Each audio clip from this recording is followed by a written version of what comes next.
জেনে রাখো দুনিয়ার জীবনটা হচ্ছে খেলাধুলা। ছোট বাচ্চা যারা থাকে এরা খেলাধুলা ছাড়া কিছু বোঝে?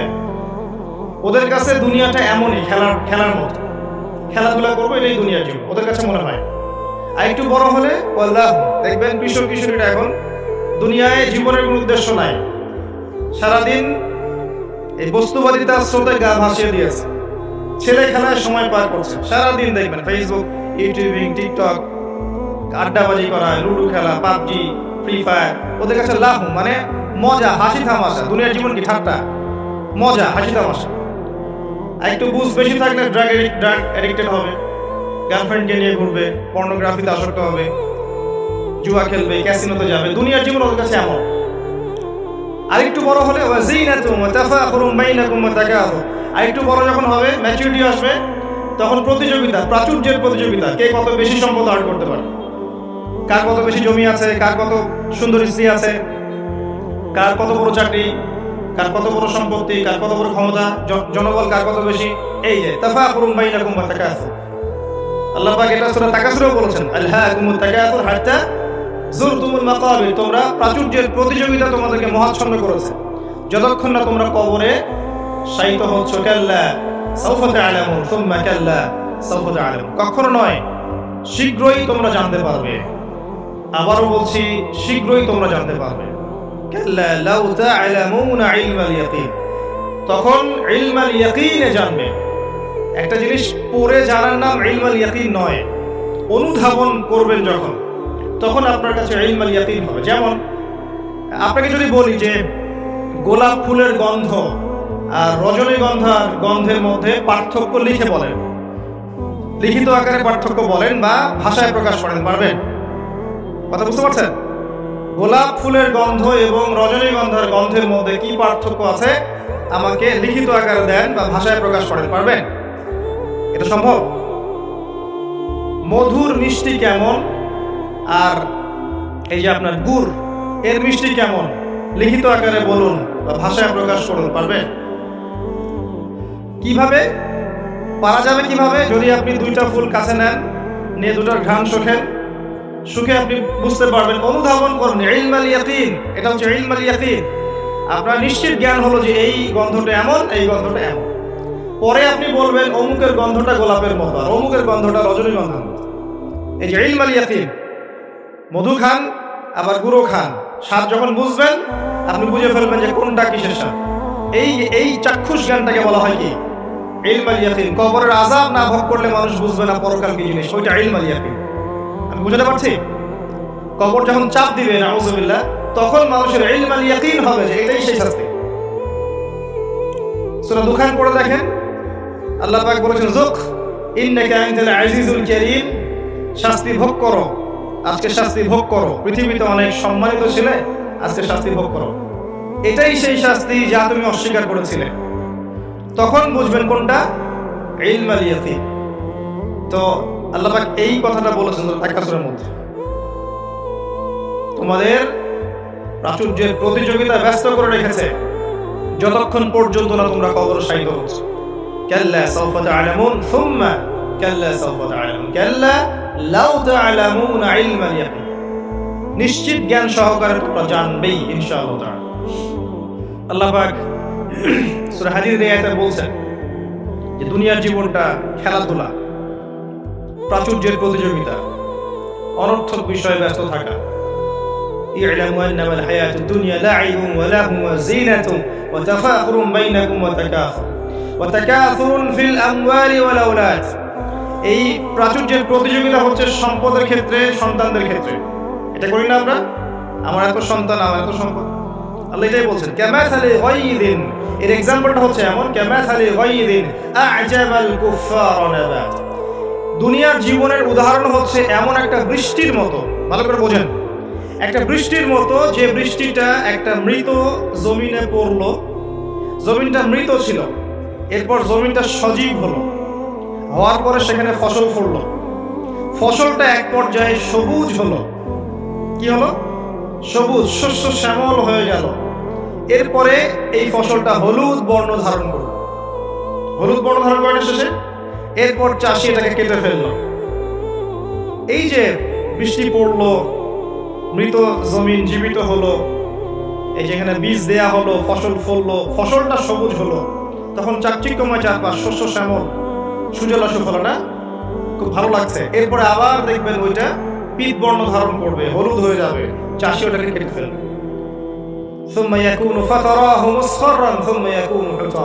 এরপর এই যে ফসলটা কেটে ফেললেন, এটার খড়গুটা পড়ে থাকলো না, এটা দিয়ে আপনি জাল দিবেন, আগুন জ্বালাবেন, তাই না? রান্নার কাজে ব্যবহার করবেন। এই হলো দুনিয়ার জীবন। ওয়াফিল আখিরাতি আযাবুন শাদীদ, আর পরকালের জীবনে স্থায়ী এখানে আছে কঠিন শাস্তি, অথবা ওয়া মাগফিরাতু মিনাল্লাহি ওয়া রিদওয়ান, অথবা থাকবে আল্লাহর মাগফিরাত মানে ক্ষমা এবং সন্তুষ্টি। ওই দুনিয়ার ওই ছোট্ট জীবনটাকে যারা আল্লাহর বিধান অনুযায়ী চালাতে পারবে, পরকালে ওদের শাস্তির কোনো ভয় নেই। লা খাউফুন আলাইহিম ওয়া লা হুম ইয়াহজানুন। এই জীবনটা যারা তাকাসুর, ভোগ বিলাস, লাহু, এগুলোতে ব্যস্ত থাকবে, এদের পরকাল হবে আযাবুন শাদীদ, কঠিন শাস্তি। ওয়া মাল হায়াতুদ দুনিয়া ইল্লা মাতাউল গুরুর। এই হলো সূরা হাদীদের আয়াত। দুনিয়ার জীবন প্রতারণা ছাড়া কিছু নয়। অতএব তোমাদের করণীয় কি? তার পরের আয়াতে বলা আছে, ওয়াসাবিকু ইলা মাগফিরাতিন মির রাব্বিকুম ওয়া জান্নাহ। অতএব তোমরা দুনিয়ার জীবনকে প্রাধান্য না দিয়ে পরকালের দিকে ফোকাস করো, তোমার রবের পথের দিকে ফোকাস করো। ছুটে চলো, তোমরা ছুটে চলো সেই জান্নাতের দিকে যার প্রশস্ততা আসমান এবং জমিনের সমান। ওয়াসাবিকু ইলা মাগফিরাতিন মির রাব্বিকুম ওয়া জান্নাহ আরদুহা কাআরদিস সামাই ওয়াল আরদ উইদ্দাত লিল্লাযিনা আমানু বিল্লাহি ওয়া রাসূলিহি। এটা প্রস্তুত করা হয়েছে কাদের জন্য? যারা ঈমান এনেছে এবং তদনুযায়ী কি করেছে? আমল করেছে। আল্লাহর প্রতি ঈমান এনেছে, রাসূলগণের প্রতি ঈমান এনেছে, তদনুযায়ী আমল করেছে। এই মুমিনদের জন্য জান্নাত প্রস্তুত করা আছে। আল্লাহ পাক এই সূরায় বলছেন কদ আফলাহাল মুমিনুন। কথা বুঝতে পারছেন এবার? সফল কারা হয়েছে? এই মুমিনরা। আর আফলাহার সংজ্ঞা আল্লাহ পাক দিয়ে দিলেন, ফামান যুহজিহা আনিন নার ওয়া উদখিলাল জান্নাহ ফাকাদ ফাজ। পরকালে যে জান্নাতে যাবে, জাহান্নাম থেকে বাঁচবে, একমাত্র সেই ব্যক্তি সফল, আর কেউ সফল নয়। এখন কদ আফলাহাল মুমিনুন আয়াতের মধ্যে সাফল্যের সঙ্গে আপনি শিখে ফেললেন, দুনিয়ার জীবনের সাফল্য চিরস্থায়ী নয়, পরকালের সাফল্য চিরস্থায়ী। দুনিয়ার সবচেয়ে আরামে আয়েশে থাকা ব্যক্তিকে আল্লাহ পাক 1 সেকেন্ডের জন্য জাহান্নামে প্রবেশ করাবেন। হাদিসে এসেছে, দুনিয়াতে আল্লাহ পাক যাকে সবচেয়ে বেশি নিয়ামত দিয়েছেন, one kind of Bill Gates. কথা বুঝতে পারছেন? ইমানদার ছিল না, কাফের ছিল, প্রচুর ধন সম্পদ আল্লাহ পাক দিয়েছেন। আল্লাহ পাক তাকে 1 মুহূর্তের জন্য জাহান্নামে ঢোকাবেন, কিয়ামতের মাঠে ঢুকিয়ে বের করবেন। বের করে বলবেন, দুনিয়াতে সুখে ছিলে? দুনিয়াতে কি সুখে ছিলে তুমি? তখন সেই ব্যক্তি বলবে, সুখ কি জিনিস আমি জানি না, সুখ শান্তি কি জিনিস আমি জানি না। 1 সেকেন্ডে। এরপরে পৃথিবীতে সবচেয়ে কষ্টে যে ব্যক্তি ছিল, ধরে নেন আজকে সিরিয়ার মাজলুমদের মতো কেউ, বা প্যালেস্টাইনের মাজলুমদের মতো কেউ, বা আপনাদের এখানেও অনেক মাজলুম আছেন, পৃথিবীর বিভিন্ন জায়গায় এখন মাজলুমদের সংখ্যাই বেশি। যাই হোক, তাকে ঢোকানো হবে জান্নাতে 1 সেকেন্ডের জন্য, 1 মুহূর্তের জন্য, ঢুকিয়ে আবার বের করা। আল্লাহর 1 মুহূর্ত আবার আমাদের মতো নয়। ওই 1 মুহূর্তেই সে অনন্তকালের স্বাদ পেয়ে যাবে। আল্লাহ পাকের 1 মুহূর্ত তাতে অনন্তকালের স্বাদ সে পেয়ে যাবে ইনশাআল্লাহ। এবার বের করবে, দুনিয়াতে কষ্টে ছিলে? দুনিয়াতে কখনো কষ্টে ছিলে? এই ব্যক্তি বলবে, কষ্ট কি জিনিস আমি তো জানি না, কষ্ট কি জিনিস আমি তো জানি না। অর্থাৎ এই হাদিস থেকে বুঝতে পারছি, দুনিয়াতে আমরা যে যত ভালোই থাকি না কেন, পরকালে যদি সফল হতে না পারি, দুনিয়ার জীবন বৃথা। ওই যে বাবু তোমার তো 16 আনাই বৃথা, একটা কবিতা আছে না, পড়েছিলেন? এখন তো এগুলা বই থেকে উঠিয়ে দেওয়া হচ্ছে মোটামুটি। ওমর ফারুক একটা কবিতা ছিল, পড়েছেন? এখন আমরা পড়েছিলাম, এখন এগুলো নাই। আস্তে আস্তে আস্তে আস্তে টেকনিক্যালি ভ্যানিশ হয়ে যাচ্ছে, মানে হাওয়ায় মিলে যাচ্ছে। সুবহানাল্লাহ। এই বিশ্বে কোনো কিছুই এমনি এমনি হচ্ছে না। এই বিশ্বে যা কিছু হচ্ছে এর পিছনে কোনো না কোনো কারণ থাকে। কারণটা ফাইন্ড আউট করতে হলে আপনাকে খিজির হতে হবে। কি হতে হবে? তাকে পাবেন কোথায়? কোথায় পাবেন? মাজমাউল বাহরাইন, 2 সাগরের মিলনস্থলে পাবেন। সূরা কাহফ, নবী মুসা আলাইহিস সালাম এবং খিজির আলাইহিস সালামের গল্প পড়েন, ঘটনাটা পড়েন। এখানে আপনি দেখবেন খিজির আলাইহিস সালামকে আল্লাহ পাক বাহ্যিক জ্ঞানের সাথে সাথে আধ্যাত্মিক জ্ঞান দিয়েছিলেন। যখন বাহ্যিক এবং আধ্যাত্মিক জ্ঞান একত্রিত হবে, মাজমাউল বাহরাইন, দুই সাগর মিলে যাবে, তখন আপনি নূর লাভ করবেন, বাসিরা লাভ করবেন, অন্তর্দৃষ্টি লাভ করবেন। তখন আপনি চারপাশের বিষয়গুলো গভীরভাবে বুঝতে পারবেন ইনশাআল্লাহ। শুধু বাহ্যিক চোখ দিয়ে দেখলে প্রশ্ন করবেন, নৌকা কেন ফুটা করলেন, বাচ্চাকে কেন হত্যা করলেন, আর এই দেয়াল কেন নির্মাণ করলেন? কারণ মুসা আলাইহিস সালাম বাইরের চোখ দিয়ে দেখছিলেন, আর খিজির আলাইহিস সালাম ভিতরের চোখ দিয়ে দেখছিলেন। ভিতরের চোখ তখনই খুলবে যখন এখানে আল্লাহ নূর আসবে, আর নূর পাবেন সূরা নূরের মধ্যে। বলে দিলাম, নূর কোথায় পাবেন? সূরা নূরের মধ্যে। আরো কিছু কাজ আছে নূর পাওয়ার, তার মধ্যে অন্যতম একটা হচ্ছে মনের মধ্য থেকে যাবতীয় হিংসা, গীবত, বিদ্বেষ, তহমত, এই যে সমালোচনার অপসংস্কৃতি আর অহংকার, রিয়া দূর করে ফেলতে হবে। আর এগুলো চাইলেই দূর করা সম্ভব নয়, এগুলো চাইলেই দূর করা সম্ভব নয়। যাদের মনের মধ্যে এগুলো নাই তাদের সাথে ঘোরাফেরা করতে হয়। হ্যাঁ, যাদের মনের মধ্যে এগুলো নাই তাদের সাথে ঘোরাফেরা করলে, তাদের সাথে ওঠা বসা করলে, তাদের বইপত্র পড়লে, তাদের লেকচারগুলো শুনলে, তখন আপনার মধ্যে একটা তাসির হয়। শুধু দূর থেকে কথা শুনে বই পড়ে কিন্তু সব অর্জন হয় না। যদি তাই হতো তাহলে একটা কিতাব ধরিয়ে দিয়েই আল্লাহ পাক ক্ষান্ত হয়ে যেতেন। কিতাব নাজিল করেছে, পড়ে নাও বাসায় গিয়ে। নবী সাল্লাল্লাহু আলাইহি সাল্লাম যে সূরাগুলো নাজিল হয়েছে বলতেন বাসায় গিয়ে পড়ে নাও, বাস হয়ে যাবে। ব্যাপারটা কেমন ছিল? তিনি নিজে আমল করেছেন, সাহাবীদেরকে আমল করে দেখিয়েছেন, সাহাবায়ে কেরাম তার সংস্পর্শে থেকে ইসলাম শিখেছেন। এখন ডিফিকাল্ট সিচুয়েশন, আপনি যাবেন কোথায়, কার সংস্পর্শে যাবেন? অনেক ক্ষেত্রে এমনও দেখা যাবে যারা ইসলামের ধারক আর বাহক, তাদের ভিতরে ইসলাম নাই। বাহ্যিকভাবে মনে হবে ইসলামের ধারক বাহক, ভিতরে নিজের ইসলাম নাই। তো খুব ডিফিকাল্ট। এই জন্য আল্লাহর কাছে দোয়া করতে হবে, আল্লাহ আমাদেরকে উপযুক্ত আলেম, উপযুক্ত ওলামায়ে কেরাম, উপযুক্ত উস্তাদ, উপযুক্ত মাশায়েখ এগুলো দান করেন। তারপরে আল্লাহ পাক ইনশাআল্লাহ দান করবেন ইনশাআল্লাহ। যাই হোক, পয়েন্ট একটা শিখলাম, দুনিয়ার জীবন চূড়ান্ত না। দুনিয়ার জীবনের সবচেয়ে সুখী ব্যক্তিও জাহান্নামে গেলে বলবে সুখ কি জিনিস আমি জানি নাই। আর দুনিয়ার সবচেয়ে কষ্টে থাকা ব্যক্তি জান্নাতে গেলে বলবে দুঃখ কি জিনিস আমি জানি না। মানুষ দোয়া করলে কয়েকটা জিনিস হয়। মানুষ দোয়া করলে রিজিক যদি হালাল হয়, আকীদায় যদি শিরক না থাকে, আমলে যদি বেদাত না থাকে, দোয়া করলে দোয়া কবুল হয়ে যাবে ইনশাআল্লাহ। দোয়া করলে দোয়া ডাইরেক্ট কবুল হয়, অথবা আল্লাহ পাক এই দোয়ার বিনিময়ে তার ভবিষ্যতের কিছু বিপদ আপদ সরিয়ে দেন। মনে করেন আপনি দোয়া করেছেন, অনেক দোয়া করেছেন, ইনস্ট্যান্ট আপনি রেজাল্ট পান নাই, আপনি জানেনই না এই দোয়ার বদৌলতে আপনার আগামীর বিপদ আল্লাহ কাটিয়ে দিয়েছে। এটা আল্লাহ জানেন, আপনি জানেন। অথবা কি হতে পারে, অথবা কিয়ামতের মাঠে এই বিনিময় দেওয়ার জন্য আল্লাহ পাক প্রতিদান রেখে দিবেন নিজের কাছে। এবং আমরা অনেকেই কিয়ামতের মাঠে উঠবো, উঠে আল্লাহ পাক আমাদেরকে দেখাবেন, আমলনামা দেখাবেন এবং বলবেন অমুক দিন তুমি এই দোয়া করেছিলে, আমি এই দোয়াটা ওই সময় দেইনি, তোমার জন্য জমা রেখেছি, আজকে সেই দোয়ার বিনিময়ে তোমাকে দান করব। ওই দিন মানুষ বলবে, আমরা বলবো যে কাশ দুনিয়াতে আমার কোনো দোয়াই যদি কবুল না হতো। কথা বুঝতে পারছেন? দুনিয়াতে যদি আমার কোনো দোয়াই কবুল না হতো, আজকে সব প্রতিদান পেতাম। একজন অসুস্থ ব্যক্তি, যার দুনিয়াতে প্রচুর রোগ ছিল, কিয়ামতের মাঠে যখন দেখবে যে এগুলোর প্রতিদান কত হাজার হাজার নেকি সে পাচ্ছে, তখন সে বলবে দুনিয়ার পুরো জীবনটাই যদি অসুস্থ থাকতাম কতই না ভালো।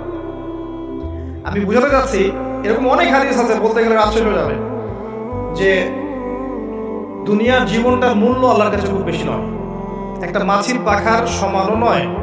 যদি হতো তাহলে কোনো কাফের মুশরিককে আল্লাহ পাক এক ঢোক পানি খেতে দিতেন না। আর আজকে আমাদের চিন্তা চেতনার সমস্ত বিষয় দুনিয়া কেন্দ্রিক।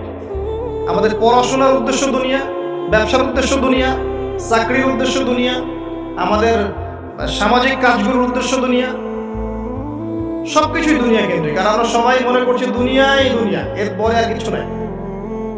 মনে রাখবেন, যে ব্যক্তি দুনিয়ার জন্য দুনিয়া করে, শুধু দুনিয়ার জন্যই দুনিয়া করে, সে দুনিয়া পরকাল দুটোই হারাবে। আর যে ব্যক্তি পরকালের জন্য দুনিয়া করবে, সে ইহকাল পরকাল দুটোই পাবে। কথা বুঝতে পারছেন? যে ব্যক্তি দুনিয়ার জন্যই দুনিয়া করবে, সে দুনিয়া আখিরাত দুটোই হারাবে। দুনিয়ার জন্য যদি আমি দিনের কাজও করি তাও হারাবো। কথা বুঝতে পারেন নাই? দুনিয়ার স্বার্থে যদি আমি দিনের কাজ করি, ইসলামকে নিয়ে দুনিয়ার স্বার্থ অর্জন করতে চাই, তাহলে দুনিয়া আখিরাত দুটোই হারাবো। আর যদি পরকালে আল্লাহর সন্তুষ্টি পাওয়ার জন্য আমি দুনিয়া করি, আল্লাহ পাক পরকাল দুনিয়া দুটোই দিবেন ইনশাআল্লাহ। আল্লাহ পাক আমাদেরকে বোঝার তৌফিক দান করুন, আমিন। আশা করি আমরা সাফল্যের সংজ্ঞাটা বুঝতে পেরেছি। কারা সফল হবে? মুমিনরা। এবার আসেন মুমিন কারা? সহজ কথায় বলছি, যারা 6টা বিষয় বিশ্বাস করে। কয়টা? 6টা পিলারে যারা বিশ্বাস করে। 1 নাম্বার, মুহাম্মদ সাল্লাল্লাহু আলাইহি ওয়াসাল্লামকে জিজ্ঞেস করা হয়েছিল না, ইয়া মুহাম্মদ সাল্লাল্লাহু আলাইহি ওয়াসাল্লাম আখবিরনি আনিল ঈমান, আমাকে ঈমান সম্পর্কে বলুন। মনে আছে হাদিসটা? হাদিসে জিবরিল, মিশকাতের 2 নম্বর হাদিস মেবি, জি। আর মুসলিম শরীফের 9 নম্বর হাদিস। জিবরাইল আলাইহিস সালাম মানুষের বেশ ধরে নবী সাল্লাল্লাহু আলাইহি ওয়াসাল্লামের কাছে এসেছিলেন। তার হাঁটুর সাথে হাঁটু লাগিয়ে বসেছেন, বসে 4টা প্রশ্ন করেছিলেন। ইসলাম কাকে বলে, ঈমান কাকে বলে, ইহসান কাকে বলে, এবং কিয়ামত কবে হবে। নবীজি বলেছিলেন কিয়ামত কবে হবে এই বিষয়ে প্রশ্নকারী উত্তরদাতার জ্ঞান সমান। তখন তিনি আবার প্রশ্ন করেছিলেন, তাহলে আলামত কিছু বলে দিন। এর উপর বিস্তারিত আমার খুতবা আছে, শুনে নেবেন, ইউটিউবে আছে। তো এর মধ্যে একটা প্রশ্ন ছিল ঈমান কাকে বলে। নবী সাল্লাল্লাহু আলাইহি ওয়াসাল্লাম উত্তর দিয়েছিলেন, আল ঈমান, ঈমান হচ্ছে আন তুমিনা বিল্লাহ, তুমি বিশ্বাস করবে এক আল্লাহর প্রতি। মুখস্থ করে ফেলবেন, এক আল্লাহর প্রতি ঈমান। ওয়া মালাইকাতিহি, তার ফেরেশতা মণ্ডলীর প্রতি 2 নাম্বার। 3 নাম্বার ওয়া কুতুবিহি, তার আসমানি কিতাব সমূহের প্রতি, সমস্ত আসমানি কিতাব সমূহের প্রতি।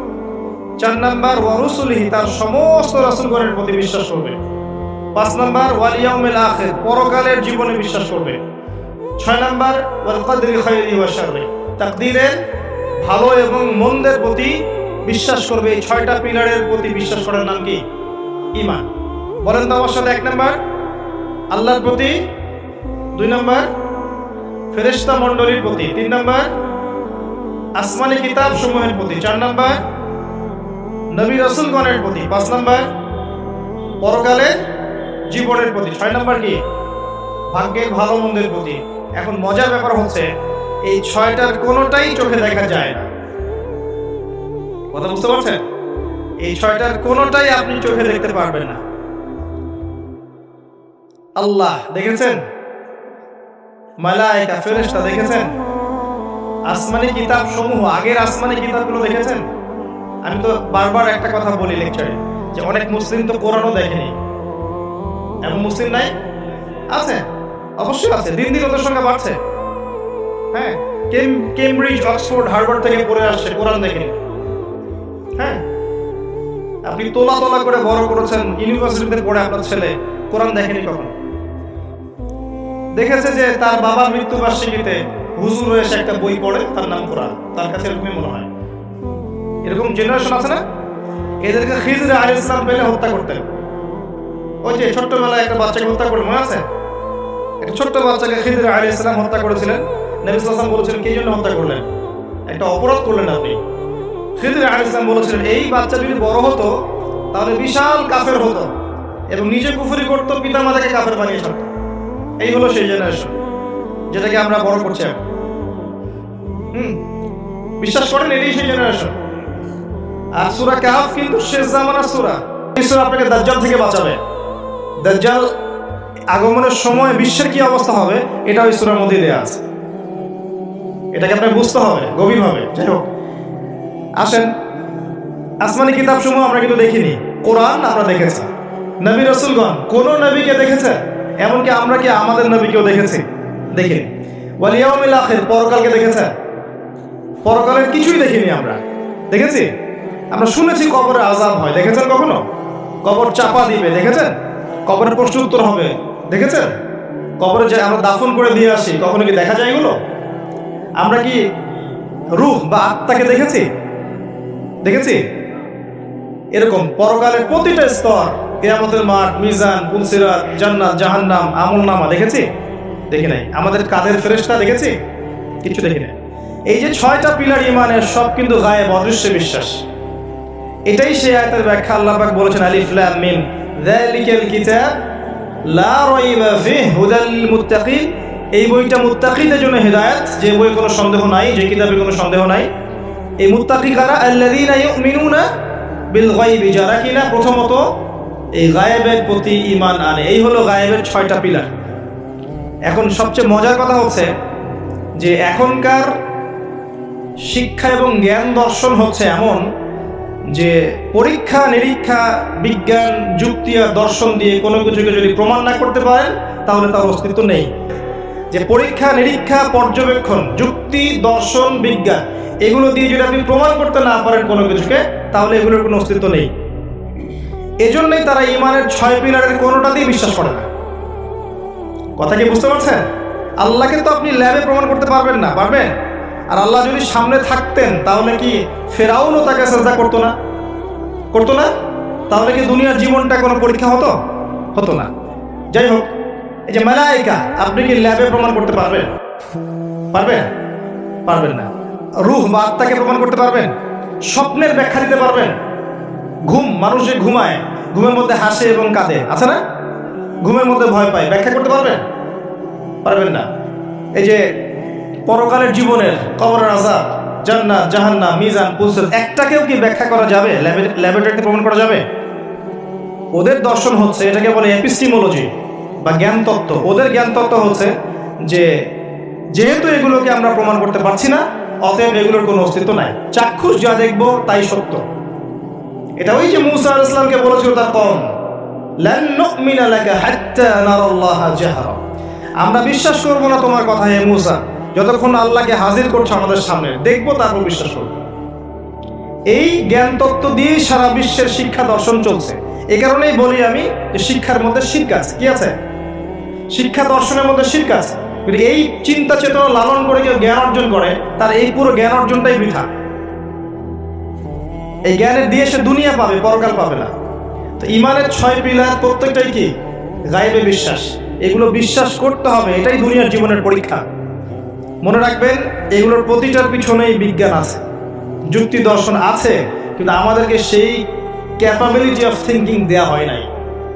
আমাদেরকে ওই মাথার মধ্যে ওই চিন্তা শক্তি দেওয়া হয়নি যে আপনি মালায়েকা ব্যাখ্যা করতে পারবেন। যদি মৌতের আলামত শুরু হবে, মানুষের চোখ লোহার মতো তীক্ষ্ণ হয়ে যাবে। আছে না সূরা কফের মধ্যে, ফাকাশাফনা আনকা গিতাআক ফাবাসারুকা ইয়াওমা হাদীদ, এই যে তোমার চোখ আজকে লোহার মতো তীক্ষ্ণ হয়ে গেছে, পরকালকে দেখতে পারবে সে। মৃত্যুর সময় দেখবেন মানুষ চোখ খুলে তাকিয়ে থাকে,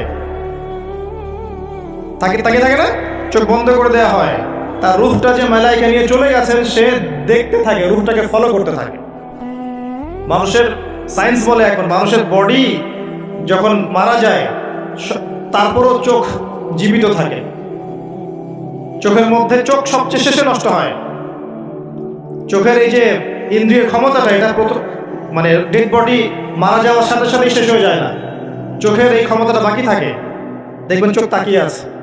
যদি ভালো মানুষ হয়, একটা জান্নাত থেকে সিঁড়ি নামিয়ে দেওয়া হয় এবং সিঁড়িতে করে তার আত্মা চলে যাবে ইল্লিনে ইনশাআল্লাহ।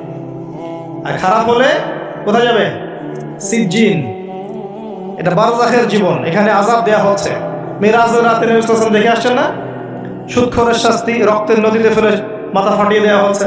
জিনাকারের শাস্তি, সামনে ভালো গোশত আছে, এদিকে খারাপ গোশত আছে, পচা গোশত খাচ্ছে। গীবত করে শাস্তি দেখেছেন, এতিমের মাল আত্মসাৎকারী এরকম করে আগুনের দলা খাচ্ছে, বায়ুপথ দিয়ে আগুন বের হয়ে যাচ্ছে। অনেক শাস্তি দেখে এসেছেন। এক শ্রেণীর বক্তার শাস্তিও দেখেছেন, নাউযুবিল্লাহ, আল্লাহ পাক হেফাজত করুন আমাদেরকে। আগুনের কেচি দিয়ে জিহ্বা কেটে দেওয়া হচ্ছে, আগুনের কেচি দিয়ে জিহ্বা কেটে দেওয়া হচ্ছে। সেটা হচ্ছে বলতো কাজের বেলা কিছু, এবং শরীয়তের মূল বিষয়কে বিকৃত করে ফেলতো, এই শাস্তি। যাই হোক, তো এই 6 পিলারে কি করতে হবে? এই 6 পিলার 3টা কাজ করতে হবে। একটা হচ্ছে এই 6টা পিলারে আপনাকে প্রথমে আমাকে মনে বিশ্বাস করতে হবে।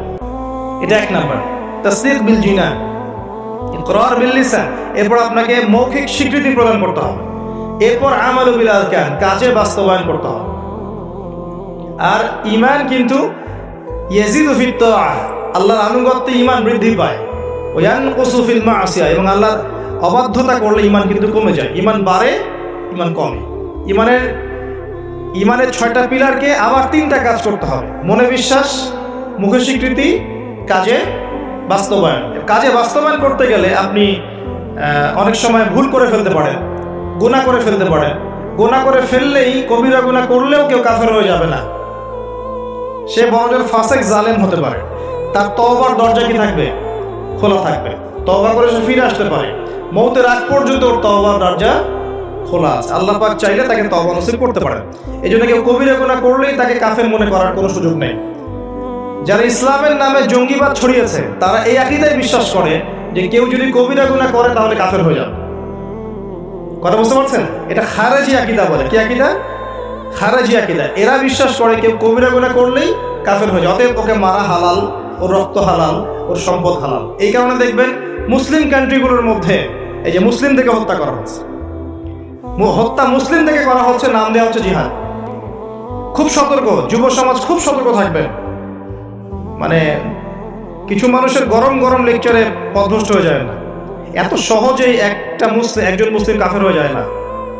কবিরা গুনাহ করলেই কোনো মুসলিম ব্যক্তি কাফের হয়ে যায় না।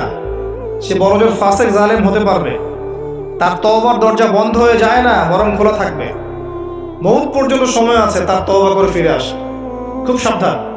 এই জায়গায় সেই সমস্যা যেটা আপনারা ধরতে পারবেন না। এটা এই সমস্যাগুলো পলিটিশিয়ান ধরতে পারবে না, কিন্তু এটা হচ্ছে জ্ঞানতাত্ত্বিক সমস্যা, ধর্মতাত্ত্বিক সমস্যা। এখানে এই ব্যাখ্যা দিয়ে যুবকদের মাথা ওয়াশ করা হয়েছে। খুব সাবধান। এখানে আল্লাহ পাক বলছেন ক্বাদ আফলাহাল মুমিনুন, এইভাবে যারা ঈমান নিয়ে আসবে তারা সফল। তাহলে ঈমানের বিষয়টা আমরা বুঝলাম যে আমরা শৈথিল্যবাদীও হব না, চরমপন্থীও হব না। আমরা ঈমানের 6 পিলারে বিশ্বাস করব, মৌখিক স্বীকৃতি দিব, মনে বিশ্বাস করব, কাজে বাস্তবায়ন করব। কাজ করতে গিয়ে যদি ভুল ত্রুটি হয়ে যায়, কবিরা গুনাহ হয়ে যায়, তওবা করে ফিরে আসার সুযোগ আছে। কবিরা গুনাহ করলেই কেউ কাফের হয়ে যায় না, বরং সে বড়জোর ফাসেক জালেম হতে পারে। তার তওবার রাস্তা খোলা আছে, তাকে হত্যা করা আমার জন্য বৈধ নয়। সিম্পল। এইভাবে যারা ঈমান আনবে তাদেরকে বলা হয়েছে আফলাহাল মুমিনুন, তারা সফল হয়ে গেছে। এবং তাদের আরো কিছু কোয়ালিটি আল্লাহ পাক বলেছেন, আমি একটা একটা করে বলে শেষ করছি। আল্লাহ পাক বলেছেন আল্লাযীনা হুম ফি সালাতিহিম খাশিউন। এভাবে ঈমান আনার পর তাদের প্রথম কাজ, তারা নামাজের মধ্যে খুশু খুজুর সাথে নামাজ পড়ে, যেটা এখনকার ডিজিটাল নামাজে আপনি পাবেন না। খুশু খুজুর সাথে নামাজের কয়েকটা শর্ত: ওয়াক্ত ঠিক থাকতে হবে, নামাজের পদ্ধতি ঠিক থাকতে হবে, নামাজের ধীর স্থিরতা বজায় থাকতে হবে। নামাজে আপনি কি পড়ছেন, কি বলছেন, এটা বোঝার চেষ্টা করতে হবে। এই জন্য আমি কিছু টিপস আপনাদেরকে এর আগেও দিয়েছি, আবার বলছি। এটা আমি ব্যক্তিগতভাবে উপলব্ধি করেছি যে নামাজের মধ্যে যদি আপনি প্রতিদিন প্রতি ওয়াক্তে একই সূরা পড়তে থাকেন, মনোযোগ কমে যাবে। আপনি এক ওয়াক্ত নামাজে এক সূরা পড়েন, ভেরিয়েশন রাখেন, আপনি নামাজে মনোযোগ পাবেন বেশি। এটা একটা টিপস। একটা টিপস হচ্ছে নামাজে যা পড়ছেন, আল্লাহু আকবার থেকে আসসালামু আলাইকুম রাহমাতুল্লাহ পর্যন্ত প্রতিটা শব্দের অর্থটা জানার চেষ্টা করুন এবং ওই অর্থের দিকে মনোযোগ দেন। আপনার নামাজে মনোযোগ এদিক ওদিকে যাবে না ইনশাআল্লাহ। নামাজ যে ইমাম পড়াবে তাকে স্বাধীনতা দেন, ধীর স্থিরভাবে ওকে নামাজ পড়াতে পারেন। এবং যিনি ইমামতি করবেন তার তেলাওয়াতটাকে অত্যন্ত সুললিত করার চেষ্টা করেন। সুন্দর তেলাওয়াত শুনলে মনোযোগ বেড়ে যায়। খেয়াল করে দেখবেন, তারাবির নামাজে সুন্দর তেলাওয়াত থাকলে দেখবেন মনোযোগ এদিক ওদিক যাচ্ছে না। এবং দুনিয়াবি কাজগুলোকে ফারেক হয়ে নামাজ পড়তে আসে, মাথায় 10টা কাজ নিয়ে নামাজ পড়তে আসে, রিল্যাক্সে নামাজ পড়ে। এবং নামাজের সময় আশপাশের শব্দ যেন না হয় খেয়াল রাখে। বাসায় বলে দিবেন নামাজের সময় আমাকে ডিস্টার্ব করবেন। নামাজের সময় ফোন আসলে আমাকে নক করার দরকার নেই, নামাজের সময় গেট নক করবে না। মানে নামাজটাকে আপনি সর্বোচ্চ গুরুত্ব দেন। কারণ কি, এটা পড়ার জন্যই তো পৃথিবীতে এসেছি। ওয়ামা খালাকতুল জিন্না ওয়াল ইনসা ইল্লা লিয়াবুদুন। দুনিয়াতে আসছি কেন ভাই? আল্লাহর ইবাদত করতেই তো। এখানে এত তাড়াহুড়োর কি আছে? এরপর আল্লাহ পাক তো সহজ করে দিয়েছেন। আপনি মুসাফির হলে কসর করতে পারবেন, পারবেন না? মুসাফির হলে কসর করতে পারবেন। আল্লাহ পাক নামাজের যে আহকাম আরকানগুলো দিয়েছেন, এগুলোর মধ্যে নামাজের ফরজ, ওয়াজিব, সুন্নত, মুস্তাহাব যেগুলো আছে ঠিকঠাক করে নামাজ পড়লে নামাজটা খুশু খুশুর সাথে হবে ইনশাআল্লাহ। আল্লাহ পাক আমাদের সবাইকে খুশু খুশুর সাথে 5 ওয়াক্ত নামাজি বানিয়ে দিন, আল্লাহুম্মা আমিন। আর মুকিম যারা থাকবেন চেষ্টা থাকবে জামাত ধরার জন্য। এটা ব্যক্তিগত উপলব্ধি আমার, জামাতে সালাত পড়লে যেরকম মনোযোগ আসে, মনটা তৃপ্তি হয়, বাসায় নামাজ পড়লে সেটা হয় না। এটা হয় না। নামাজ জামাতে যখন যাব, ওযু করলাম, ইবাদত, পায়ে হেঁটে যাচ্ছি, গুনাহ মাফ হচ্ছে, সবার সাথে দেখা সাক্ষাৎ হয়, প্রথম কাতারে দাঁড়ানোর সুযোগ হয়, আপনার ইমামতি করলে মনোযোগ আরো বেশি থাকে, নামাজের পরে বসে জিকির আজকার করার সুযোগ হয়, নামাজের পরে আবার 2-1 হাদিস পড়ার সুযোগ হয়। পুরো কাজটা মিলে কিন্তু দেখবেন মনটা মানে কি বলবো, প্রশান্তিময় হয়ে ওঠে। বাসায় একা একা ঠিকঠাক নামাজ পড়লে এটা হয়ে ওঠে না। তবে কিছু নামাজ বাসায় পড়তে নবীজি বলেছেন, এতে করে বাসায় রহমত বরকত নাযিল হবে। অনেকে প্রশ্ন করে, স্বামী স্ত্রী কি একসাথে নামাজ পড়তে পারবে? স্বামী স্ত্রী একসাথে সিনেমা দেখতে পারবে, নামাজ পড়তে পারবে নাকি? এগুলো প্রশ্ন করে। স্বামী স্ত্রী কি একসাথে নামাজ পড়তে পারবে? নামাজ পড়েন না বলেই তো এই সমস্যা। স্বামী স্ত্রী একসাথে মাঝে মাঝে নামাজ পড়বে, মাঝে মাঝে নফল নামাজ পড়বেন একসাথে। এতে করে দেখবেন মহব্বত বাড়ছে, পরিবারের শান্তি বাড়ছে। স্বামী স্ত্রী একসাথে সারা দুনিয়া ঘুরে বেড়ায়, বেপর্দা হয়ে ফেসবুকে ছবি দেয়, এগুলো করতে পারবে, নামাজ পড়তে পারবে? জিজ্ঞাসা করছে, একদিন প্রশ্ন করছে। আল্লাহ পাক বোঝার তৌফিক দান করুন, বোধ শক্তি দান করুন। ঈমান আনার পর প্রথম কাজ কি ভাই? সালাত। এরপর আল্লাহ বলছে, ওয়াল্লাযীনা হুম আনিল লাগবি মুরিদুন, যারা অনর্থক কথা এবং কাজ থেকে দূরে থাকে। অনর্থক অহেতুক ফাহেসা কথা এবং কাজ থেকে দূরে থাকে, এরা হচ্ছে মুমিন, সফল হয়েছে। খেয়াল করে দেখবেন আমাদের জীবনের বেশিরভাগ কথা এখন অনর্থক হচ্ছে, অহেতুক। অহেতুক গীবত, অহেতুক তহমত, অহেতুক সমালোচনা। 3-4 জন একসাথে বসলেই গীবত। যে ব্যক্তি কিছু বোঝেই না, সে পলিটিক্স নিয়ে কথা বলা শুরু করলো, ইকোনমিক্স নিয়ে কথা বলা শুরু করলো, দেশ নিয়ে, রাষ্ট্র নিয়ে। কত বুদ্ধি তার, মাশাআল্লাহ, অথচ সে এসবের ধারে জ্ঞানের কোনো ধারে না। এই জ্ঞান তার মধ্যে নাই। এমন কেউ নাই যেসব বিষয় নিয়ে কথা বলার চেষ্টা করে না। সবাইকে সব বিষয়ে কথা বলতে হবে না তো। যে বিষয়ে দক্ষ সে সেই বিষয়ে কথা বলবে। তো আমরা কিন্তু কথা খুব বেশি বলি, অহেতুক কথাবার্তা, অহেতুক কাজ। দেখবেন অহেতুক কাজে আমাদের যুব সমাজ সময় নষ্ট করছে।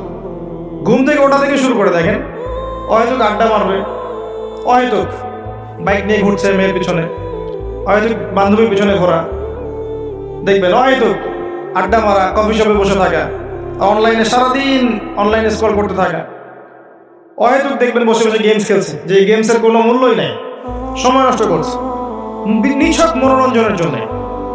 এরকম প্রচুর কাজ। মেয়েদেরকেও দেখেন সেই কাজ করছে, সারাদিন দেখবেন ওই সাজুগুজু নিয়ে পড়ে আছে, হয়তো সিরিয়াল দেখছে বসে বসে, ঘন্টা পর ঘন্টা চলে যাচ্ছে, রিমোট নেওয়াই যায় না হাত থেকে। সারাদিনের সব কাজ আগে শেষ করে সন্ধ্যার সময় বসতেই হবে, সন্ধ্যা থেকে রাত 10টা সিরিয়াল, 10টা সিরিয়াল দেখে শেষ করবে। তার বাঘের মুখ থেকে খাবার কিনে নিয়ে আসতে পারবেন, কিন্তু আপনার স্ত্রীর হাত থেকে রিমোট নিতে পারবেন না। মানে সবই হয়তো, খেয়াল করে দেখবেন প্রচুর কাজ আমরা করি, নিছক অহেতুক কথার কাজ।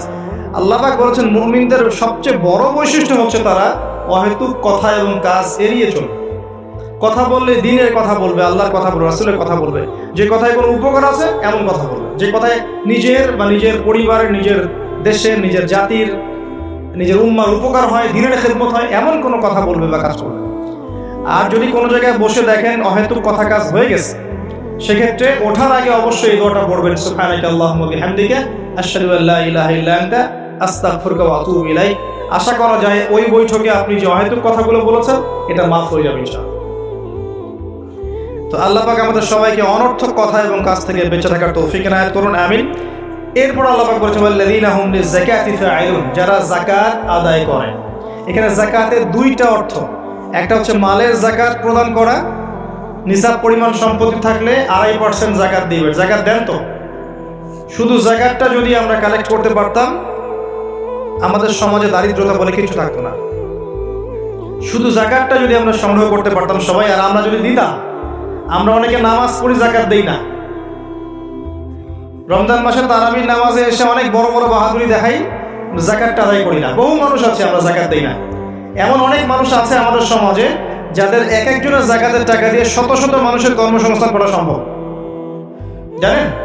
এমন অনেক মানুষ আছে আমাদের দেশে। আমরা বলি না যে আমরা মধ্যম মধ্যম উন্নয়ন অগ্রগতির দেশ, তাই বলছি না এখন। কিন্তু উন্নয়নশীল দেশ হলে আমাদের মধ্যে এমন অনেক মানুষ আছে যাদের সম্পদ মাশাআল্লাহ ওই আকাশের চূড়ায় পৌঁছে গেছে। যাকাত নেন, দেখবেন অনেক কিছু করা সম্ভব। স্বেচ্ছায় যাকাত দেওয়ার মানসিকতা তৈরি করে, এটা ফরজ জিনিস, নফল নয়। এটা একটা অর্থ। নিসাব পরিমাণ সম্পদ থাকলে যাকাত দিয়ে দিন। যদি যাকাত না দেন, সূরা তাওবা পড়ে দেখেন আপনার জন্য কি শাস্তি অপেক্ষা করছে। সম্পদ গলিয়ে কপালে, গালে, পিঠে সব জায়গায় আল্লাহ পাক লেপটে দিবেন, দিয়ে বলবেন হাযা মা কানাসতুম লিআনফুসিকুম, এটাই সেই সম্পদ যা তুমি তোমার জন্য জমিয়ে রেখেছিলে। ফাযুকুল আযাব বিমা কুনতুম তাকনিসুন, আজকে স্বাদ ভোগ করো, আযাব চাখো, যে সম্পদ তুমি সঞ্চয় করেছিলে এর স্বাদ তুমি চেখে দেখো। আল্লাহ পাক আমাদেরকে যাকাত প্রদান করার তৌফিক দান করুন। আমিন। যাকাত এবং ইসলামিক ইকোনমিক্স নিয়ে আমি ইনশাআল্লাহ ডিটেইলস কোন একটা লেকচার আলোচনা করব ইনশাআল্লাহ। আরেকটা অর্থ হতে পারে যাকাতের, হতে পারে না এটা অর্থই অন্যান্য অনেক ওলামায়ে কেরাম বলেছেন। এখানে যাকাত আরেকটা অর্থ হচ্ছে আত্মশুদ্ধি, মনটাকে পবিত্র করা। আর আত্মশুদ্ধি অর্জন হবে কিছু কাজে, আমি আবারও বলছি, আত্মশুদ্ধি অর্জন হবে নামাজ বেশি বেশি করে পড়লে এবং নফল নামাজ বাড়িয়ে দিলে, আল্লাহর জিকির বেশি বেশি করে করলে, তাসবিহ তাহলিলগুলো বাড়িয়ে দিলে, সকাল সন্ধ্যায় জিকির করলে, আল্লাহ পাকের কাছে বেশি বেশি দোয়া করলে, বেশি বেশি মৌতের কথা স্মরণ করলে, ইয়েতিমের মাথায় হাত বোলালে, মানব সেবামূলক কাজ করলে, জনগণের কল্যাণ হয় এমন কাজ করলে মন নরম হবে, সফট হবে ইনশাআল্লাহ। এবং মন যত নরম হবে তত বেশি আল্লাহর নূর সেখানে আসবে। একই সাথে মনের মধ্য থেকে যাবতীয় হিংসা, বিদ্বেষ, গীবত, তহমত, অহংকার, রিয়া বের করে ফেলতে পারলে ইনশাআল্লাহ দেখবেন আপনার আমার মনটা পবিত্র হবে। এটাই হচ্ছে তাসকিয়া। আল্লাহ বলেছেন ক্বাদ আফলাহা মান যাক্কাহা ওয়া ক্বাদ খাবা মান দাসাহা। অন্য সূরা বলেছেন ক্বাদ আফলাহা মান তাযাক্কা ওয়া যাকারা ইসমা রাব্বিহি ফাসাল্লা। আল্লাহ পাক আমাদের সবাইকে আত্মশুদ্ধি অর্জন করার তৌফিক এনায়েত করুন, আমিন। এরপর আল্লাহ পাক বলেছেন ওয়াল্লাযীনা হুম লিফুরুজিহিম হাফিজুন, যারা লজ্জাস্থানের হেফাজত করে। নারী পুরুষ উভয়ের জন্য লজ্জাস্থানের হেফাজতের কথা বলা হয়েছে। আর নারীদের ক্ষেত্রে তাদের পুরো দেহই লজ্জাস্থান, আর পুরুষের সতর আপনারা জানেন।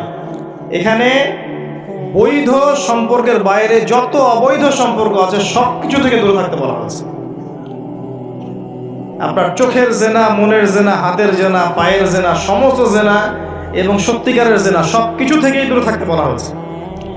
আর লজ্জাস্থান পবিত্র রাখার সবচেয়ে শ্রেষ্ঠ মাধ্যম হচ্ছে পবিত্র স্ত্রীকে বিয়ে করা, বিয়ে শাদী করে নিজের ইজ্জতটাকে হেফাজত করা। এবং এটা প্রাপ্তবয়স্ক হয়ে গেলেই করে ফেলা উচিত। যত ডিলে করবেন পাপ বাড়তে থাকবে। এবং গার্ডিয়ানদের উচিত, যদি একটা রিজিকের ব্যবস্থা হয়ে থাকে সন্তানের, বয়স হয়ে গেলে বিয়ে দিয়ে দেওয়া ছেলে আর মেয়ে, যাতে করে ওরা পবিত্র জীবনযাপন করে, অবৈধ সম্পর্কগুলো থেকে বেঁচে থাকে। আবার অনেক সময় দেখা যায় যে আমরা বিয়ের পরেও যে পরকীয়া, তারপরে আপনার ব্যভিচার, পতিতালয়ে যাওয়া, ঠিক আছে, নারী পুরুষের অবাধ মেলামেশা, এগুলোও কিন্তু জেনার অন্তর্ভুক্ত। এগুলো লজ্জাস্থানে হেফাজতের খেলাফ। এর বাইরে আবার আছে সমকামিতা। একটা পর্যায়ে গিয়ে দেখা যায় যে ছেলে ছেলের সাথে নাউজুবিল্লাহ সম্পর্ক স্থাপন করে, মেয়ে মেয়ের সাথে নাউজুবিল্লাহ সম্পর্ক স্থাপন করে। এরা হচ্ছে কওমে লূত, লূত আলাইহিস সালামের কওম। এদের শাস্তি আল্লাহ পাক দিয়েছেন এভাবে এবং আগামীতেও দিবেন ইনশাআল্লাহ। সেটা হলো আল্লাহ পাক এদেরকে আসমানে উঠিয়েছিলেন, উঠিয়ে পাথর বর্ষণ করে আবার মাটিতে দাবিয়ে দিয়েছে। এটা কওমে লূতের শাস্তি ছিল। এই উম্মতের মধ্যে যদি কেউ এই কাজটা করে, তার জন্য শরীয়তের শাস্তি হচ্ছে মৃত্যুদণ্ড। শরীয়তের শাস্তি হচ্ছে মৃত্যুদণ্ড। কেউ যদি কাজ করে থাকে তাহলে শরীয়ত সম্মতভাবে তার মৃত্যুদণ্ড ঠেকানোর কোনো রাস্তা নাই। আমি বুঝাতে পারছি না, এখানে শরীয়তের আইন নাই। এখনকার বিশ্বে সব জায়গায় শরীয়তের আইন নাই। শরীয়তের আইন হচ্ছে তাকে মৃত্যুদণ্ড দিতে হবে। সে যে এখন বেঁচে আছে এটা আল্লাহ পাকের দয়ায় বেঁচে আছে। সে যদি তওবা করে, একজন ব্যক্তি যদি বিবাহিত হয় এবং জেনা করে নাউজুবিল্লাহ, অথবা একজন ব্যক্তি যদি সমকামিতায় লিপ্ত হয় নাউজুবিল্লাহ, অথবা একজন ব্যক্তি যদি কোনো পশু পাখির বা প্রাণীর সাথে মানে সেক্সুয়াল সম্পর্কে লিপ্ত হয় নাউজুবিল্লাহ, এই কাজগুলো করার পর তার পৃথিবীতে বেঁচে থাকার অধিকার সে হারিয়ে ফেলে। সে যদি তওবা করে আল্লাহ হয়তো তার তওবা কবুল করতে পারেন, কিন্তু বেঁচে থাকার অধিকার হারিয়ে গেছে। আমি মানে বুঝতে পারছি না, একজন মহিলা সাহাবী ভুলবশত এই কাজ করে ফেলেছেন। কথা বুঝতে পারছেন? নবীর কাছে এসেছেন, কোন কাজ করেছেন? বিবাহিত হওয়ার পরেও ব্যভিচার করেছেন। সমকামিতা নয়, কিন্তু বিবাহিত হওয়ার পরেও ব্যভিচার করেছেন। আর সমকামিতা এর চেয়ে তো ডেঞ্জারাস। এই মহিলাকে নবী সাল্লাল্লাহু আলাইহি ওয়াসাল্লাম বলছেন, বাসায় যাও, তওবা করো। সেই মহিলা বারবার জোর করছে, ইয়া রাসূলুল্লাহ, আমাকে পবিত্র করেন, আমাকে পবিত্র করেন। নবী সাল্লাল্লাহু আলাইহি ওয়াসাল্লাম যখন জানতে পারলেন যে এই মহিলা সুস্থ, পাগল নয় এবং সে এরকম ব্যভিচার করেছে, তিনি তাকে বললেন যে তোমার গর্ভে সন্তান এসেছে, এই সন্তান জন্মগ্রহণ করবে, তারপরে আমার কাছে এসো, বিচার করে দেব। সেই মহিলা ফিরে গেল। সে মহিলা ফিরে গিয়ে এই যে বাচ্চা, তার কি বাবার পরিচয় আছে?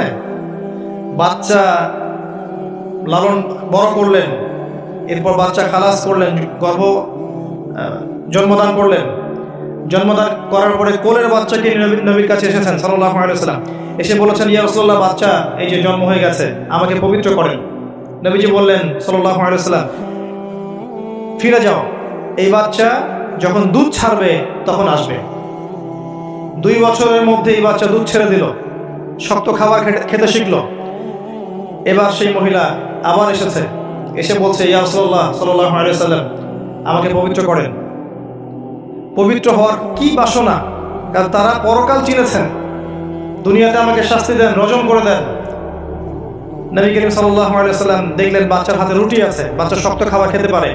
একজন মুসলমানকে বললেন যে তুমি এই বাচ্চার দায়িত্ব নাও। এবার অন্য সাহাবীদেরকে নবীজি বললেন, এই মহিলাকে নিয়ে যাও, দূরে নিয়ে যাও, নিয়ে গিয়ে তাকে এই যে কোমর পর্যন্ত মাটিতে পুঁতে ফেলো এবং চারপাশ থেকে তোমরা সবাই রজম করে হত্যা করো। খালিদ বিন ওয়ালিদ রাদিয়াল্লাহু আনহু, বিখ্যাত বীর সাহাবী, তিনিও পাথর একটা ছুঁড়েছিলেন। তার পাথর ছোড়ার পরে মহিলার গায়ে লেগে রক্ত বের হয়ে, ফিনকি দিয়ে রক্ত বের হয়ে তার কাপড় এসে পড়েছে। আর খালিদ বিন ওয়ালিদ রাদিয়াল্লাহু আনহু বলছেন, একটা বাজে কথা বলেছিলেন, মুখ দিয়ে একটা বাজে মন্তব্য করে ফেলেছিলেন যে ছি ছি ছি, তোমার রক্ত আমার গায়ে লাগলো। কথা বুঝতে পারছেন না? ছি, তোমার রক্ত আমার গায়ে লাগলো। এই কথা শুনে নবী সাল্লাল্লাহু আলাইহি ওয়াসাল্লাম বলেছেন, হে খালিদ, গুনাহ করার পর এই মহিলা যত তওবা করেছে, এই সমস্ত তওবাগুলোকে যদি একত্রিত করে আল্লাহ পাক মদিনাবাসীর মধ্যে বন্টন করে দেন, তারপরেও এই মহিলার সমান হবে না। এই মহিলা এখন জান্নাতে আছে। আমি আপনাকে বুঝাতে পারি নাই যে তার তওবা আল্লাহ কবুল করেছেন, তার তওবাকে প্রশংসিত করেছেন, কিন্তু তার রজম কিন্তু কার্যকর করা হয়েছে। বিবাহিত হওয়ার পরেও যারা এরকম ব্যভিচারের সম্পর্কে আছেন, বেঁচে থাকার অধিকার হারিয়ে ফেলেছেন। আর যারা সমকামিতায় আছে, এরা তো আরো আগে হারিয়ে ফেলেছে। এদেরকে জনসমক্ষে মৃত্যুদণ্ড দেওয়ার কাজ ইসলামের শরীয়ত মোতাবেক। এই বিধান এখন নাই, আপনাকে কেউ এটা করবে না। আল্লাহর কাছে তওবা করেন নীরবে নিভৃতে, আল্লাহ পাক আশা করা যায় গুনাহ মাফ করে দেবেন ইনশাআল্লাহ তাআলা। কিন্তু পৃথিবীতে বেঁচে থাকার অধিকার মানুষ হারিয়ে ফেলে কিছু আমল করলে, এটা সেই আমল। আল্লাহ পাক এই সূরায় বলেছেন লজ্জাস্থানের হেফাজত করতে এবং পবিত্র স্ত্রীদের কাছে ব্যতীত অন্য কোথাও গিয়ে যেন আমরা সম্পর্কে লিপ্ত না হই। আল্লাহ পাক আমাদের সবাইকে পবিত্র থাকার তৌফিক এনায়েত করুন, আমিন। আর দুটা কথা বলে আল্লাহ পাক শেষ করেছেন এই প্রথম দিকের আয়াতগুলো। আল্লাহ পাক বলেছেন, ওয়াল্লাযীনা হুম লিআমানাতিহিম ওয়া আহদিহিম রাউন। মুমিন তারা যারা আমানত রক্ষা করে এবং ওয়াদা রক্ষা করে। আমানত আর ওয়াদা, কিয়ামতের আলামত, কিয়ামত কবে হবে? সাহাবীরা জিজ্ঞাসা করছেন, নবীজি বলছেন যখন আমানতের খেয়ানত করা হবে। সাহাবীরা বলছেন আমানতের খেয়ানত কিভাবে হবে? নবী সাল্লাল্লাহু আলাইহি ওয়াসাল্লাম বলছেন যখন অনুপযুক্ত ব্যক্তিকে দায়িত্ব প্রদান করা হবে বিভিন্ন সেক্টরে, তখন বুঝে নেবে এটাই সেই যুগ। ফান্তাজির সাআ, কিয়ামতের অপেক্ষা করতে হবে। মানুষের অহংকার শোভা পায়? মানুষের মতো ক্ষুদ্র তুচ্ছ সৃষ্টির অহংকার শোভা পায়? 2 দিন পাতলা পায়খানা দিলে বাস শেষ মানুষ। একটা ডেঙ্গু জ্বর দিলেই শেষ। এই যে ঢাকার শহর বস্তুবাদী হয়ে যাচ্ছেন দিন দিন, পুরো এক ঝাঁকুনিতে 50 লাখ মানুষ মরতে পারে। এক ঝাঁকুনিতে, খালি 5, 6, 7 মাত্রা। মানুষকে আল্লাহ পাক ছোট্ট একটা ক্যান্সারের ভাইরাস দিয়ে শেষ করে ফেলতে পারেন। সামান্য একটা মহামারীর বাতাস দিয়ে লাখ লাখ মানুষকে মারতে পারেন। মানুষের অহংকার শোভা পায়?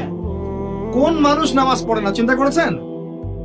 যে মানুষের হৃদস্পন্দন, শ্বাস আল্লাহ নিয়ন্ত্রণ করছেন, একটু শ্বাসকষ্ট হলেই হাসপাস উড়ে যায়। বড় একজন আলেম তেলাওয়াত করছেন, কোরআন তেলাওয়াত, নামাজে আমরা পিছনে নামাজ পড়ছি, শ্বাসকষ্টের কারণে তেলাওয়াতের পুরো আয়াতটা তেলাওয়াত করতে পারেন না, থেমে থেমে তেলাওয়াত করতে হয়। তখন আমার মনের মধ্যে চিন্তা আসলো, সুবহানাল্লাহ, এত বড় আলেম, আল্লাহ পাক তাকে এইভাবে শ্বাসকষ্ট দিয়ে পরীক্ষা করছেন, অথচ আল্লাহ পাক আমাকে এখান থেকে মুক্ত রাখছেন, আমি তো তার মতো তেলাওয়াতও করি না। কত মানুষ পঙ্গু হয়ে পড়ে আছে, ওই অবস্থায় আল্লাহর ইবাদত করতেছে। কত মানুষের চোখ নাই, হাফেজে কোরআন হয়ে বসে আছে, মুফতি হয়ে বসে আছে, আছে না ভাই? নেয়ামতের কথা স্মরণ করেন, আল্লাহ পাকের নেয়ামত গুলো স্মরণ করেন, বোঝার চেষ্টা করেন।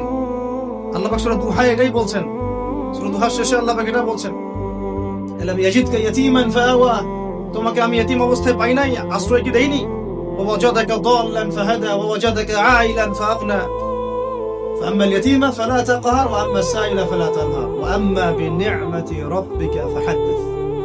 তুমি আল্লাহ পাকের যে নিয়ামতগুলো আল্লাহ দিয়েছেন এগুলো মানুষকে বর্ণনা করতে থাকো, বলতে থাকো, খালি উপলব্ধি করেন যে আল্লাহ পাকের কত নিয়ামতে আপনি আছেন, বাস, আর কিছু লাগবে না। আর আপনি আমি না থাকলে দুনিয়া থেমে থাকতো না, সব চলতো। তাহলে কিসের জন্য, কাদের জন্য আমরা এই হায়াত এবং সময়, রুজি, এনার্জি, যৌবন নষ্ট করছি ভাই? আমাকে বলেন, কাদের জন্য করছেন? যে আল্লাহর হাতে আপনার প্রাণ, একটু প্রেশার আপ ডাউন করলেই শেষ, একটু শ্বাসকষ্ট হলেই শেষ, একটু মহামারী দিলেই মাস শেষ, সেই মানুষ নামাজ পড়ে না, সেই মানুষ যাকাত দেয় না, সেই মানুষ বলছে যে পর্দা এই যুগে চলে না, ওই যুগে চলতো, সেই মানুষ মুসলমানদেরকে বলছে এরা এখন মৌলবাদী হয়ে যাচ্ছে, সেই মানুষের সারাদিন কাজ প্রোপাগান্ডা হচ্ছে, ইসলামের বিরুদ্ধাচরণ করা, প্রিন্ট মিডিয়া দিয়ে, ইলেকট্রনিক মিডিয়া দিয়ে, ইত্যাদি ইত্যাদি। কোন মানুষের? যেই মানুষের এতটুকু ক্ষমতা নাই যে নিজে আগামীকালের খবর নেবে, নিজে আগামীকালের খবর নেবে, এইটুকু ক্ষমতা যে মানুষের নাই, সেই মানুষ আজকে এই কাজ করে বেড়াচ্ছে। আল্লাহ পাক আমাদের সঙ্গে কথাগুলো বোঝার তৌফিক দান। আল্লাহ পাক সর্বপ্রথম আমাকে জানা অনুযায়ী আমল করার তৌফিক দান করেন, যা বলি তার উপর আমল করার তৌফিক দান করেন, এবং আপনাদের সবাইকে শোনা অনুযায়ী আমল করার তৌফিক দান। আমি বলছিলাম কায়েম আর দাওয়া এক জিনিস নয়। আমি দাওয়া দিচ্ছি, ইসলামের কথা বলছি, দাওয়াতের ক্ষেত্রে এই বিষয়গুলো খেয়াল রাখবেন। কেন একটা সমাজের মধ্যে সুদের প্রসার বাড়বে? কেন বাড়বে? কেন একটা সমাজের মধ্যে, মুসলিম সমাজে সাল্লাল্লাহু আলাইহি ওয়াসাল্লাম বলেই গিয়েছিলেন যে শেষ জামানায় কাফের মুশরিকরা তোমাদেরকে এমন ভাবে আঁকড়ে ধরবে, ঘিরে ধরবে, যেন দস্তরখানায় সবাই খাবার খেতে বসেছে। সাহাবীরা ওই যুগে বলছিলেন, ইয়া রাসূলুল্লাহ সাল্লাল্লাহু আলাইহি ওয়াসাল্লাম, আমরা কি ওই সময় সংখ্যায় কম হব? অবাক হয়েছিলেন তারা, কারণ ওই সময় তো ইসলামের বিজয়ের যুগ। আমাদের এইরকম অবস্থা হবে যেখানে আমরা 313 মিলে 1000 বদরে ঠেকাই দেই, 700 মিলে উহুদের 3000 ঠেকাই দেই, মুতার যুদ্ধে আমরা কত 3000 নিয়ে 2 লাখকে ঠেকাই দেই। ওই মুসলমানদের এই অবস্থা হবে?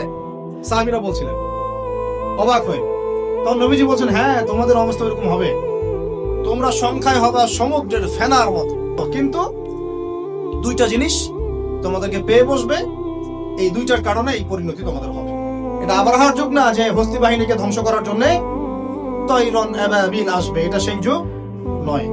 এখন আবাবিল আপনাকেই হতে হবে, আমাকেই হতে হবে। কথা কি বুঝতে পারছেন? এটা নিজেদের তাকদীর, নিজেদের ভাগ্য, নিজেদের মানে ভবিষ্যৎ আল্লাহর উপর তাওয়াক্কুল করে তার হুকুম মেনে আমাদেরকে করতে হবে। পৃথিবীর সমস্ত জুলুম উঠে যাবে ইনশাআল্লাহ। কোন মাজলুমের অধিকার আর খর্বিত হবে না, প্রত্যেক মাজলুম তার অধিকার ফিরে পাবে ইনশাআল্লাহ। একটা বাচ্চার রক্তের প্রতিশোধ আমরা নিব ইনশাআল্লাহ। একটা বোনের ইজ্জতের বদলা আমরা নিব ইনশাআল্লাহ। একটা ভাই যাদেরকে অন্যায়ভাবে হত্যা করা হয়েছে, এদের রক্তের বদলা আমরা নিব ইনশাআল্লাহ। আমরা বেঁচে না থাকলে আমার সন্তান নিবে ইনশাআল্লাহ, ও বেঁচে না থাকলে তার সন্তান নিবে ইনশাআল্লাহ। আমরা কিছু ভুলি নাই, ভুলে যাবও না ইনশাআল্লাহ। এই দুনিয়া ততদিন পর্যন্ত ফানা হবে না যতদিন এই দৃশ্য বিশ্ববাসী না দেখছে ইনশাআল্লাহ। তোমাদের যা করার আছে করো, যা ইচ্ছা করতে থাকো। এখন বিশ্বের মুসলমানদের রক্তের হোলি খেলায় মেতেছে, যেখানে মুসলমান সেখানেই নির্যাতন। এর জন্য শুধু ওরা দায়ী নয়, এর জন্য আমরাও দায়ী। কেন নির্যাতন আসবে না? কেন আল্লাহর গজব আসবে না? কারণ নবী সাল্লাল্লাহু আলাইহি ওয়াসাল্লাম বলেই গিয়েছিলেন যে শেষ জামানায় কাফের মুশরিকরা তোমাদেরকে এমন ভাবে আঁকড়ে ধরবে, ঘিরে ধরবে, যেন দস্তরখানায় সবাই খাবার খেতে বসেছে। আমরা সবাই দস্তরখানায় খাবার খেতে বসে যেমন করে বসি একসাথে, ওইভাবে তোমাদের উপর আগ্রাসী হবে এরা। সাহাবীরা ওই যুগে বলছিলেন, ইয়া রাসূলুল্লাহ সাল্লাল্লাহু আলাইহি ওয়াসাল্লাম, আমরা কি ওই সময় সংখ্যায় কম হব? অবাক হয়েছিলেন তারা, কারণ ওই সময় তো ইসলামের বিজয়ের যুগ। আমাদের এইরকম অবস্থা হবে যেখানে আমরা 313 মিলে 1000 বদরে ঠেকাই দেই, 700 মিলে উহুদে 3000 ঠেকাই দেই, মোতার যুদ্ধে আমরা কত 3000 নিয়ে 2 লাখকে ঠেকাই দেই। ওই মুসলমানদের এই অবস্থা হবে? সাহাবীরা বলছিলেন অবাক হয়ে। তখন নবীজি বলছেন, হ্যাঁ তোমাদের অবস্থা এরকম হবে। তোমরা সংখ্যায় হবা সমুদ্রের ফেনার মতো। সমুদ্রে দেখতে পারতেছেন এখন খালি নাম কাও আসতে মুসলিম বাড়তেই আছে। সমুদ্রের ফেনার মতো। কিন্তু দুইটা জিনিস তোমাদেরকে পেয়ে বসবে, এই দুইটার কারণে এই পরিণতি তোমাদের হবে। এক নাম্বার হচ্ছে তোমাদের মধ্যে দুনিয়ার মহব্বত তোমাদেরকে পেয়ে বসবে। আর একটা আল ওয়াহান, তোমাদের এই দুনিয়ার জীবনটা চিরস্থায়ী নয়, চিরস্থায়ী না, এটা ক্ষণস্থায়ী। তার মানে এই দুনিয়াটা আমার মুখ্য উদ্দেশ্য নয়। আমি দুনিয়ার মধ্যে চলাফেরা করব মুসাফির, আমার প্রয়োজন আছে বিয়ে শাদী করবেন, চাকরির প্রয়োজন চাকরি করবেন, ব্যবসার প্রয়োজন ব্যবসা করবেন, আপনার রাজনীতি করার প্রয়োজন আছে আপনি করবেন, সবকিছু চলবে। কিন্তু এগুলো আমাদের দুনিয়ার মুখ্য উদ্দেশ্য নয়। এগুলো হচ্ছে আমাদের দুনিয়াকে চালিয়ে নেওয়ার উপকরণ, মাধ্যম মাত্র। কখনোই এই নেশার মধ্যে আমরা ডুবে যাব না। ডুবে যাব আল্লাহকে ভুলে গিয়ে দুনিয়ায় কখনো ডুবে যাব না। এটা আমাদের দ্বিতীয় কাজ। 3 নাম্বার কাজ, আমাদের লক্ষ্য স্থির করতে হবে। দুটো লক্ষ্য আমাদের, এক, ভালো করে শোনেন, দুটো লক্ষ্য আমাদের, এক ইহকালীন লক্ষ্য, 2 পরকালীন লক্ষ্য। আল্লাহ রাব্বুল আলামিন আমাদের সবাইকে এই দুনিয়াতে পাঠিয়েছেন একটা বিশেষ উদ্দেশ্যে। আমাদেরকে কি আল্লাহ পাক খেলার ছলে সৃষ্টি করেছেন, না কোনো উদ্দেশ্য আছে? উদ্দেশ্যটা আল্লাহ পাক বলেছেন সূরাতুজ জারিয়াত এর 56 নম্বর আয়াতে। কোন সূরা, কত নম্বর আয়াত? আল্লাহ পাক বলছেন, আউযু বিল্লাহি মিনাশ শাইতানির রাজিম, বিসমিল্লাহির রহমানির রহিম। আল্লাহ পাক বলছেন, ওয়ামা খালাকতুল জিন্না ওয়াল ইনসা ইল্লা লিয়াবুদুন। আল্লাহ রাব্বুল আলামিন বলছেন, আল্লাহ পাক কি কথা বলেন? বলেন না? অনেকে বলছেন না, আল্লাহ পাক কথা বলেন না। কোরআন কার বাণী?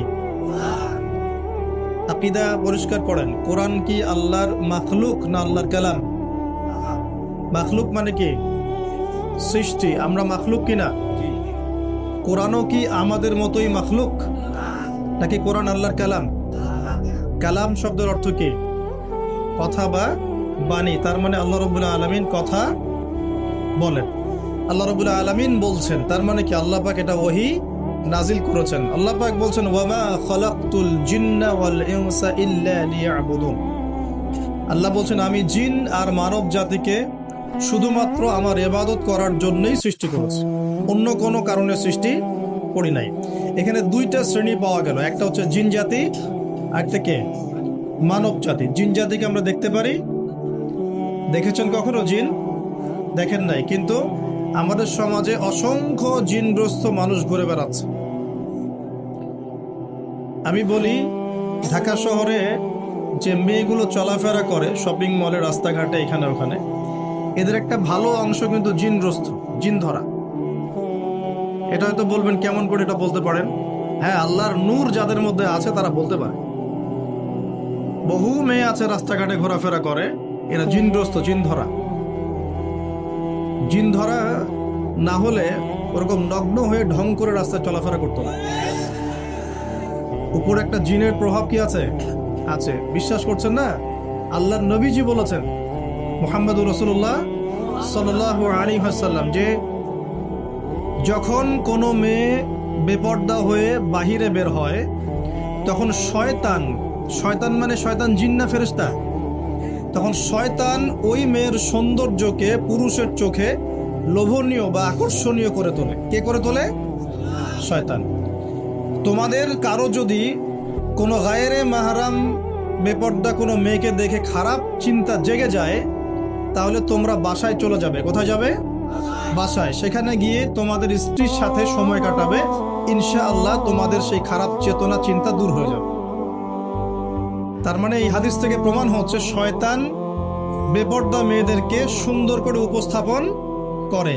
জিন ধরা মেয়ে আছে সমাজে, এবং কোন কোন ক্ষেত্রে এখন ছেলেদেরকেও জিন ধরছে না? মাঝে মাঝে দেখবেন যে এই শীতকালে কিছু কনসার্ট হয়, দেখেছেন? কনসার্ট হয়, ফ্যাশন শোজ হয়, আরো অনেক ধরনের প্রোগ্রাম হয়। এগুলোকে নাম দিয়েছে মানুষ সংস্কৃতি। কি নাম দিয়েছে? ওখানে উঠে দেখবেন যে বড় বড় চুল আছে, অনেক লম্বা লম্বা চুল, একদম স্টেজের উপর উঠে লাফালাফি ঝাপাঝাপি করছে, দেখেন নাই? মিউজিক্যাল কিছু ইনস্ট্রুমেন্ট নিয়ে, দেখেন নাই? তো আপনার কি মনে হয় এরা সুস্থ? এটা সবার সাথেই জিন শয়তান আছে। কি আছে?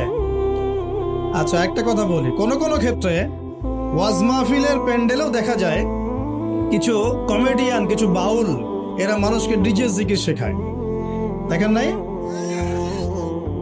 ডিজে জিকির, একজন গান গায়, একজন কথা বলে, কেউ চা খাওয়ায়, কেউ কফি খাওয়ায়, কেউ কেউ ঢেলেও দেয়, হ্যাঁ, কেউ উঠ বস করায়, কাউকে উঠতে বলে, কাউকে বসতে বলে। দেখবেন অনেক সময় লোকজন লাফালাফি করছে, বক্তা জিকির করছে, তার উপর হামলে পড়তেছে। একটা দলিল দেখাবেন, খালি একটা দলিল, যে নবী সাল্লাল্লাহু আলাইহি ওয়াসাল্লামের জামানায়, 4 খলিফার জামানায় তারা মসজিদে বসে এইভাবে জিকির করেছেন। একটা দলিল খালি দেখাবেন। যে কাজ নবী করেন নাই, তার সাহাবীরা করেন নাই। এখানে বহু উলামায়ে কেরাম আছেন, আমি তাদের সামনে কথা বলতে লজ্জা ফিল করছি।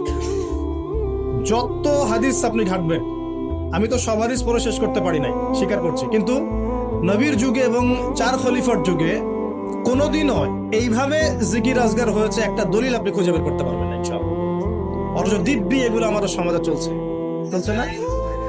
আর আমরা দুইটা খারাপ চরিত্র ধারণ করি, বাঙালি আমরা যারা, মন খারাপ করে না, আমরা দুইটা খারাপ চরিত্র অধিকারী আছে। এক, আমরা খুব ট্রল প্রিয় জাতি, ট্রল করতে খুব মজা লাগে।